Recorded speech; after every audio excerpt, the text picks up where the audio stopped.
Hello and welcome to this week's episode of GIANT's Healthy Innovators TV. My name is Barry Shrier and I'm your host.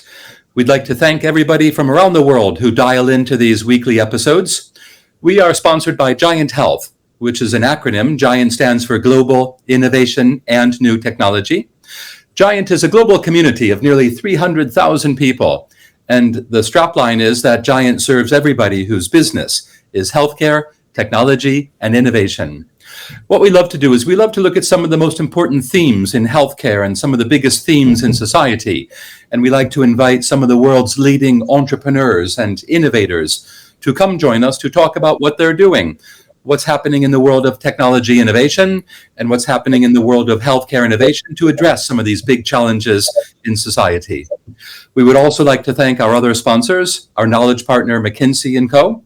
We'd like to thank Vodafone Business, Barclays Bank, and Eli Lilly. Thank you to our sponsors. We love working with you guys and really glad to have you on board as valuable supporters. So today, very happy to introduce Marion from Mumbli. Hello, Marion. How are you? Hi, Barry. I'm very well. Thank you. Very well. Thank you for the introduction. Excellent. Glad to have you on board, and we're very excited to hear about what you guys are doing. So to begin with, if you could just introduce yourself and tell us a little bit about your career background. Sure. So my name is Marion Marincat. I have been an entrepreneur since I know myself. My first venture was doing home cleaning when I was around 16, and that went really well. And from there, I sort of followed that idea of pursuing different ideas to try and make a business out of them. And I tried university. I went into law school for a bit. I went in finance school. This is Eastern Europe. And about 11 years ago, I moved to the UK. And after sort of doing businesses Central and Eastern Europe, I realized the UK is a very different ballgame to play, especially London. So got really excited about the opportunities that are in London. So pretty much stayed in the business sector, renewable energy, and did trading for a while. So very much, I suppose, coming from a jack of all trades background, but still kind of around the business sector. Excellent. And then obviously you're the CEO and founder of Mumbli. So love to hear a little bit about the origins of that, please. Sure. So in my mid-20s, I've experienced a sudden hearing reduction and permanent hearing reduction, as well as tinnitus. And to put it in perspective, it within 6 months, I couldn't hear anyone. I couldn't hear conversation. So I would hear something, but I wouldn't understand it. It's almost like that feeling when you come out of a plane and your ears are blocked. So from there, I was sort of dragged into the healthcare space quite heavily. And going from renewable energy into ear care is quite a leap. But I started my first company in the ear care space in 2014. The idea was to reshape audiology and the branding around it and the language around hearing loss and so on. But that didn't quite work because it was kind of the half a problem being solved with technology. So took a step back, exited that, and started Mumbli in 2018 to completely reshape the way we talk about hearing wellness, and the way we embed that into how we build the environment. What were some of the challenges that you experienced when you made the transition and got Mumbli off of the ground? Well, interestingly, my idea at the time was to build a platform for ears and hearing. It was quite all over the place. It wasn't defined. It was more like an ambition to change a pain I was having. So the challenge of letting go the emotional attachment to my problem was quite heavy in the first 2 to 3 years.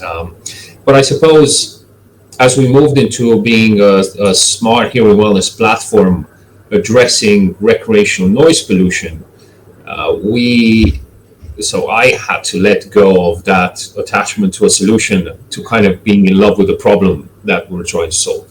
Yes. And it's a challenge for any founder or entrepreneur that is trying to build something. It's a challenge to let go of that. Yeah, absolutely. No, that's interesting. Thank you for sharing that. So help us to understand a little more about the Mumbli proposition as it is right now. Sure. We've developed a IoT-based system that measures sound in social spaces and translates it into a certified for sound rating system. So, in other words, we're making sound and noise visible through a dashboard that shows about 8 metrics across frequency spectrums and decibel levels. So we're not recording any audio, to then provide venue operators with the data that they need to keep spaces sound well. So the opposite of noise is generally seen as being quiet, and it doesn't have to be. So we're, in a nutshell, coming up with an audio accessibility rating system for social spaces. Yes. Wow. I mean, from my perspective, this is extremely interesting, and I've certainly never heard of anything like it before. Are there other businesses in the marketplace that are doing similar things? Not really, and it's tough to say where we don't have any competition. So I've looked almost every 2 weeks. I'm looking for someone who does something similar, so that we're not alone. There are apps that are measuring sound levels in spaces. Yeah. So anyone can do that. The challenge comes when you need to adapt a space to when it's noisy, when it's busy, because you can find a space is quiet. So no one is doing what we're doing at the moment, which is quite challenging at times, I suppose, to try and explain the concept. But yes. Very much rewarding when people get it. Absolutely. Yeah, absolutely. I can imagine. Without competition, is it the case that when you're talking to prospective customers, they don't really understand much of anything about this, what do you want to call it, this situation, and therefore there's a bigger requirement for you to educate customers and this type of thing? Well, to some extent, there is quite I suppose, a movement around disability inclusion. Okay. So then, if it's positioned as diversity and inclusivity or inclusive innovation, then people are willing to listen what this would be. And so far, no one has managed to address the problem of noise in public spaces in a way that doesn't interfere with the ambience and the atmosphere. So people are willing to listen. And as we crafted our value proposition over the last 18 months or so, we've seen the press picking up the fact that we've defined the first certified for sound rating system, and therefore customers of big hospitality groups are now starting to be interested in what we do. That's very interesting. So what does that mean, certified for sound? Could you maybe elaborate a little bit on that one? So, when you go to a restaurant and you want to have a conversation because you're there with your friends or your family, and it's quiet at the beginning, it's nice, and then it gets very, very annoying. Sometimes, usually when a group walks in and there's a stag do or some celebration, and it disrupts that feeling of having that close conversation. And that's usually not because people are loud. It's usually because there is what is called an acoustic capacity of every social space. Okay. And you have the operational capacity, which we say, well, let's say it's 100 people operational capacity. And the acoustic capacity can be 10 people, which means that as soon as you get more than 10 people in that space to have a conversation, it becomes very difficult to have it. Yes. One of our ratings is quality of conversation. So we give venue operators, based on their venue's profile, the volume, the materials that they use, based on the sources of sound and how tables are positioned, etc. We give them a tool to see the quality of conversation in the space and how healthy the noise levels are throughout the day. Oh, okay. In a nutshell, in a very, very simplistic way of translating that. So is it just the rating service? Are you just, what's the word for it, assessing the environment? Or do you take any further steps in collaboration with the venue owner? We would have, the rating system is not a pass or fail, and it's a continuously evolving rating system because sound is dynamic. We can't say this is good or bad. It's more like depending on what the venue operator is trying to achieve. But are working. There is a notification board in the dashboard where the venue operator can take action in real time. So when, say, noise levels are going above the regulatory benchmark or their own internal benchmark, they can start making adjustments. But we're also creating integration of automatic volume control based on background noise. So as more people join the restaurant, you want to maintain volume of music. I'm not sure if I understand. How is that accomplished? What does this automatic volume control mean? So it takes the background noise and it takes the decibel levels that would be conducive for conversation, and it adjusts music levels based on that. Oh, I understand. We're looking in more depth at unpleasant and pleasant frequencies. So we are we're working with a music curation company where what type of music would you like to curate in a venue is very much based these days on behavior or the type of music you want to do, jazz or light classic and so on. And we want to look at a research piece where can you define the songs based on the pleasant and unpleasant frequencies that would influence people's behavior further.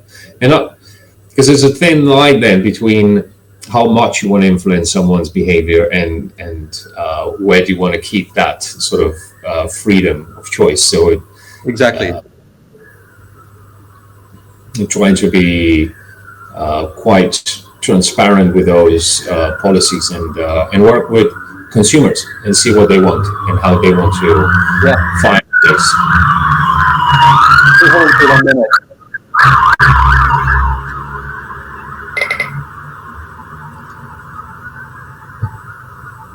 We'll hold while the ambulance goes by. Yeah, okay. So that's very interesting. Could you give us an example of the typical type of customer? Of course, I'm not asking you necessarily to name your customers, but what's an example of a type of customer and how do you find them and what are some of your initial conversations with them?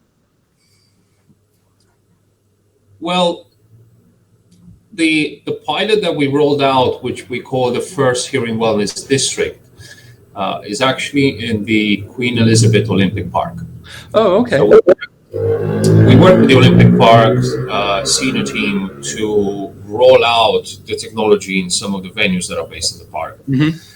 And that's where it gets interesting because we get into conversations with coffee chain owners or large street food market spaces, and they start to understand the value of having transparency and sort of a visual of their noise levels. So then it starts to be some sort of customer within a customer base. So we're working with the Olympic Park on their integration towards the community, but then the venue operator is also a customer that wants to benefit and attract the best well-being solutions for their staff members, for example.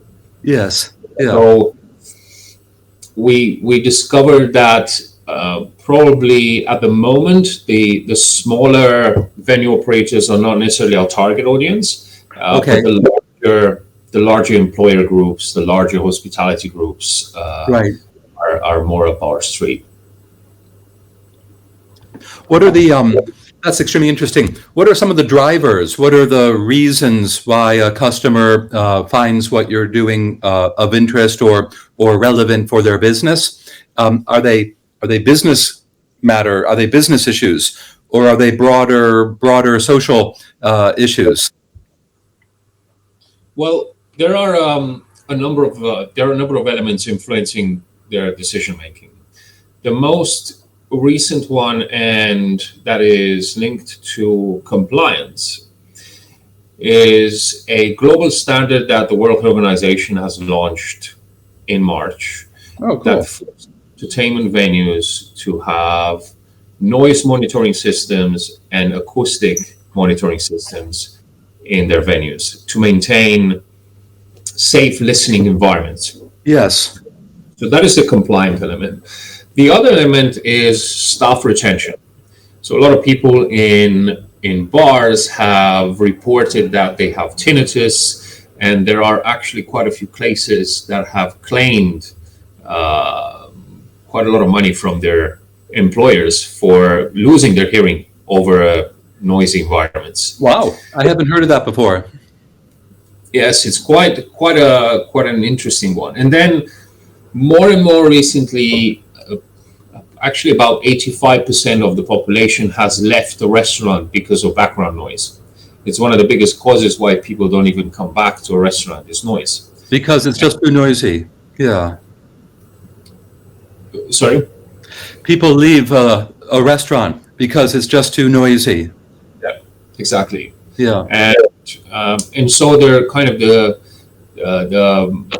less typical compliance, staff retention, and customer return rate that is motivating our customers to do something about noise.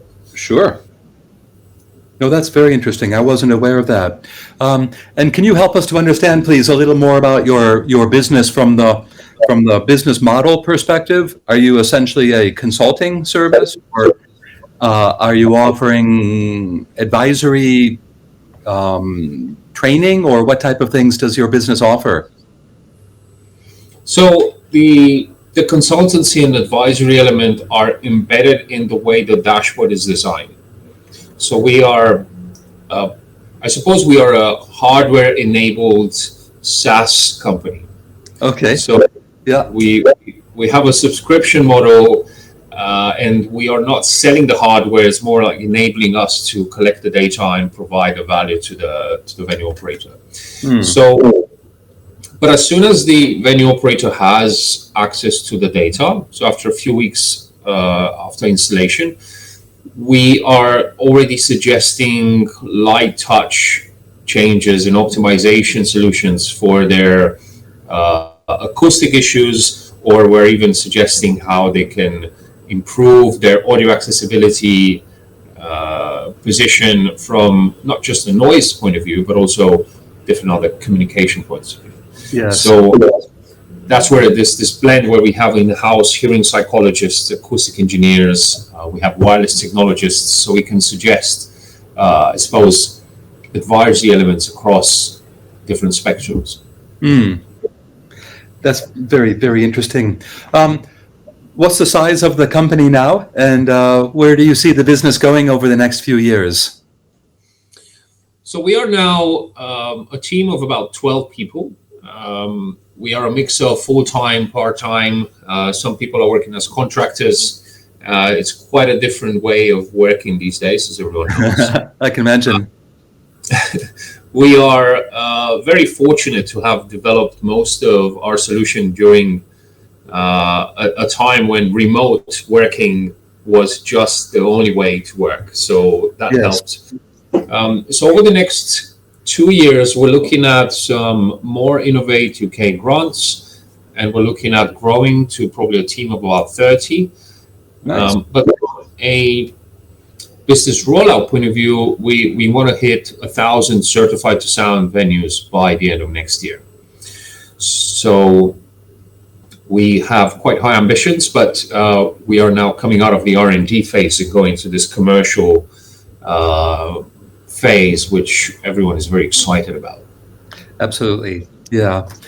during the R&D phase that you just mentioned that you've been in, have you been able to collect evidence? And if yes, what's the result of the evidence you've collected regarding the impact of your work and the situation in the environment? Well, very interesting. After the lockdown eased last year, we were able to go in venues and install the technology and actually collect data.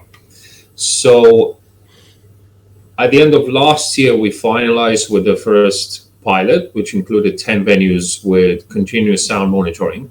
Nice. And we decided to optimize acoustically some of them and to collect information from customers and staff about their subjective experience of those spaces before optimization and after.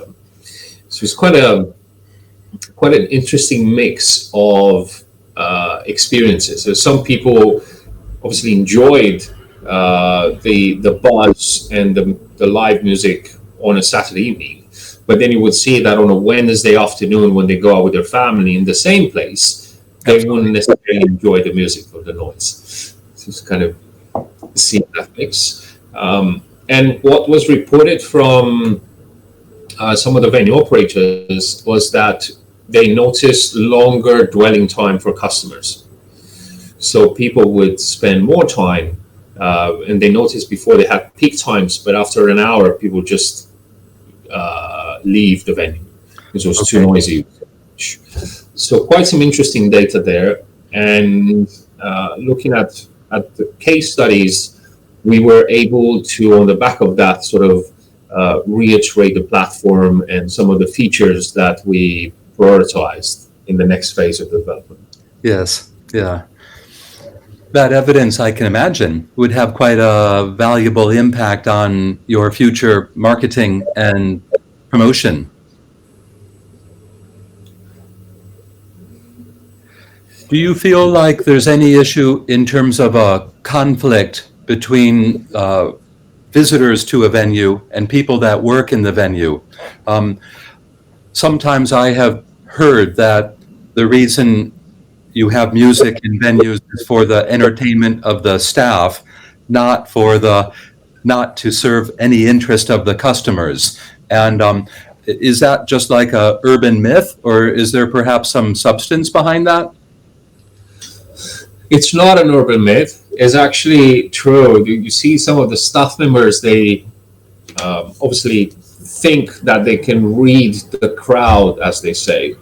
And when you think about someone who's not necessarily a trained musician or a trained DJ or sound engineer saying that, it's more of a feeling than objective decision making.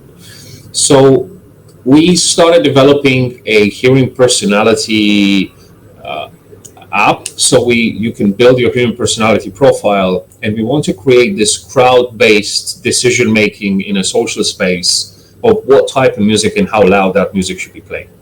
Oh. And we're experimenting that with some of the academics from Imperial College London and some of the engineering department there. Right. And until then, we will just have to show people the data, and then it will be in the end their decision making as to what they want to do. However, staff are becoming quite reactive to the notification of saying, excessive noise levels are now damaging your hearing potentially permanently. Right. People's behavior then changes, and we've seen that in the week on week on certain venues. You can see how noise levels start to kind of ease off over time because they have access to that dashboard. Yes. It's quite interesting. Yeah.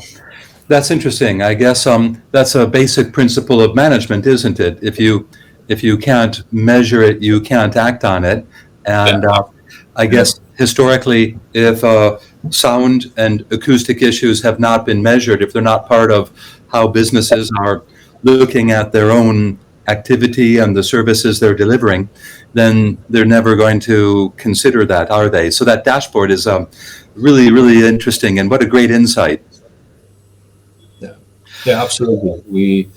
We had The World Health Organization has looked at what we're doing, and we show them the Certified for Sound rating system and the whole concept. Right.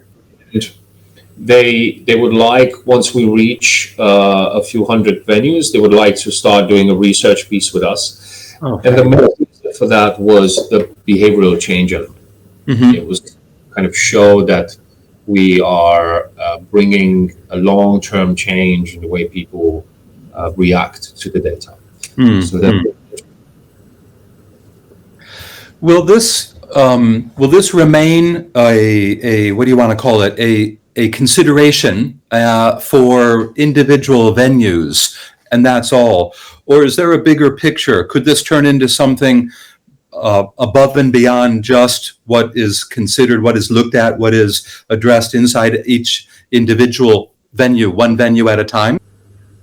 It's a very good question. It's something that I'm trying not to talk too much about, but we are definitely looking at the smart city concept and how do we design a city for sound. It just goes to show all the ambulances that we heard during this call. Is how are we embedding hearing wellness into the design of a city?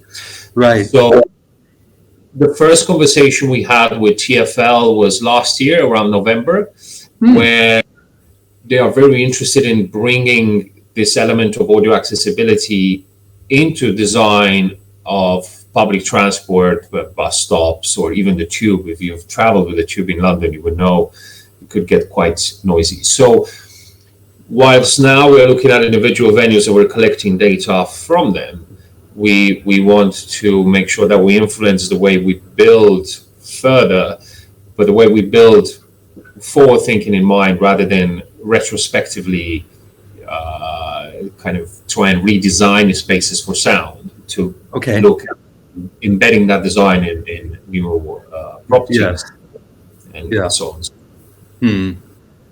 Yeah, I can imagine. I personally have, for certain, experienced loads of, I guess, quite typical London Underground, like you said, and general business, general, what do you want to call it, outdoor city environment circumstances where it's clearly way too noisy, even to have a conversation with the person you're standing right next to. So it certainly looks like there's a lot of opportunity there. Do you have any asks or ambitions regarding your business you'd like to share with our community? For example, is your business looking for partners? Are you looking for new customers? Are you looking to recruit people? Any fundraising coming up? We are an international group of a couple 100,000 people. Like I said at the beginning, we are all about healthcare and tech and innovation. So I'd love to invite you to share what some of your needs and ambitions are over the next year or two, and whether or not there's people in our community which might want to engage with you. Well, I will try to keep it short. So what we could use and what we need. We are now looking to hire more people, of course, in the engineering team. We are very keen on closing a seed round over the next few months. Nice. So I suppose our choice for investment would be from funds or angel investors that are close to this idea of impact investing and looking at the healthcare element of innovation with a twist, because what we do is not obviously healthcare. So then there will be that. And in terms of venues and access to organizations that could become our customers, we are very keen to bring audio accessibility as a mandatory thing to do. So we think about 20% of the population having some hearing challenges. We also want to believe that large hospitality groups would want to pick this up, retail groups would want to pick this up, and even probably events and conferences and so on. So as a kind of tree-based ask would be around fundraising. We definitely want to talk to people that are a fit in the smart city space or hardware. in terms of hiring, engineering, IoT, and probably embedded engineering. Yes. And then on partners, anyone who's in the space of well-being in social spaces would be good to speak to. Fabulous. Oh, good stuff. Well, we certainly hope that there are some of our listeners out there that will pick this up and engage with you, Marion. Yeah. Any final comments that you'd like to make, or anything else you'd like to add that we haven't had the chance to discuss so far? No, if anyone is around in London and wants to experience some of the Certified for Sound venues that we are putting on our map, you can just go to the website and register your interest for the app. That will come soon. Excellent. And otherwise, it was a pleasure talking to you, Barry. And thanks for the Remind us of the name of your company and your website address, please. So the website is mumbli.com, and the company is Mumbli, so you can find Mumbli on LinkedIn. On Twitter would be @mumbli, and feel free to reach out. It'll be great to have a chat. Excellent. Good stuff. Hey, well, look, Marion, I've really enjoyed this conversation. This has been very interesting. And I'm also very impressed with what you have accomplished. It's clearly a much needed area of research and investigation and service. The fact that, as you said, about 20% of the population have some type of hearing issues obviously is an immediate illustration of how important this is. And I have certainly experienced loads of occasions where you're in a nice environment and it goes from enjoyable to not enjoyable because of the noise. So I'm really glad to hear about what you're accomplishing. And we certainly want to wish you good luck in the future, and very keen to invite you maybe to come back next year and give us a progress report on how things are going. Thank you. That would be great. I mean, meanwhile, we might see each other at one of your GIANT Health conferences. It would be Absolutely. great to Absolutely. Yes. So, Marion, thank you again. And once again, on behalf of all of our listeners, we'd like to say thank you for listening to this week's episode of GIANT's Healthy Innovators TV. As a reminder, the next GIANT Health event is our European Health Tech Innovation Week, which is from the 16th to the 20th of May. That includes a one-day conference in Liverpool, in England, on the 16th of May, and then 4 more conferences in Berlin, Barcelona, Stockholm, and Paris. So we invite everybody also to go to the GIANT website, www.giant.health, to learn about those events, and we'd love to invite everybody to join us at those events. Obviously, Marion, we hope you can come and attend as well. Lastly, we would like to thank our sponsors, once again, our knowledge partner, McKinsey & Co., and our sponsors, Barclays Bank International, Vodafone Business, and Eli Lilly. We love working with all of our sponsors, and we'd like to thank you for all of your generous support. So my name is Barry Shrier. Thank you for listening to this episode. Bye-bye.